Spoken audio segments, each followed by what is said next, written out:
Dans cette capsule, nous allons aborder ce qu'on pourrait appeler la fenêtre d'opportunité dans la diversification alimentaire. Alors, qu'est-ce que c'est que cette fenêtre d'opportunité ?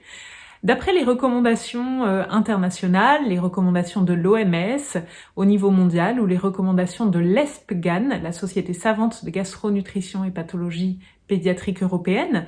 le lait maternel reste l'aliment principal de l'enfant dans les premiers mois de sa vie jusqu'à 6 mois. Et puis, l'alimentation du bébé va, à partir de 6 mois révolus, pouvoir s'enrichir d'autres aliments et c'est ce qu'on appelle la diversification alimentaire. Alors chez le bébé qui n'est pas allaité, les recommandations vont être les mêmes. Le bébé aura une alimentation lactée exclusive les premiers mois de vie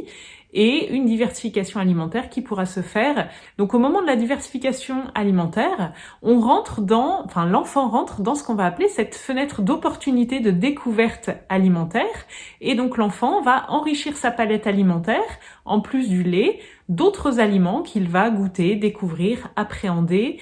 au fur et à mesure des expériences qu'il va avoir. Donc les compétences oromotrices de l'enfant en lien avec son alimentation vont se développer entre 5 et 18 mois au contact de textures alimentaires différentes, des choses qui vont être mixées, qui vont être un peu plus épaisses, qui vont être parfois dures, parfois croquantes, parfois écrasables, parfois fondantes, et qui vont du coup lui être proposées et vont ainsi développer ses compétences oromotrices, ses compétences d'écrasement, de mastication, de latéralisation de langue. Et donc c'est pour ça que ça va être très important de proposer à votre enfant des textures variées et variables, donc des textures qui vont changer, qui ne seront pas toujours les mêmes, parce que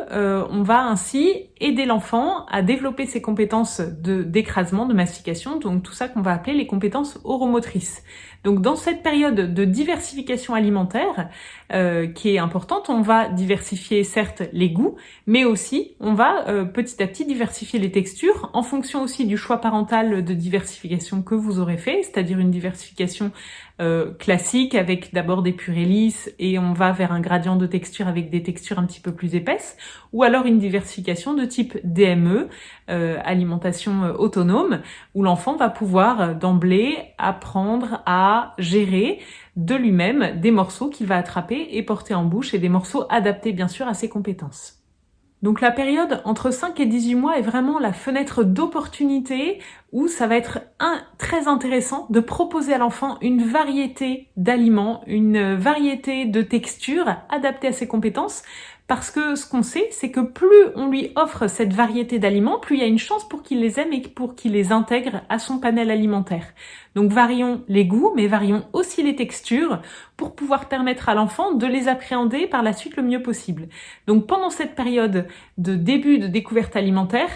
n'hésitons pas à proposer plein d'aliments, des textures différentes adaptées à ses compétences parce que ce qu'on sait, c'est que plus on lui propose et plus on ouvre ses horizons alimentaires dans cette période d'ouverture du panel alimentaire, plus il y a une chance pour qu'il les intègre à son alimentation par la suite. Donc on comprend bien l'importance et l'intérêt de proposer des choses qui soient très variées en termes de goût, en termes de texture, tout en étant adaptées aux compétences de votre enfant. Si jamais cette période d'ouverture du panel alimentaire est compliquée pour votre enfant, n'hésitez pas à en parler à votre médecin qui pourra, si besoin, vous orienter vers un bilan orthophonique.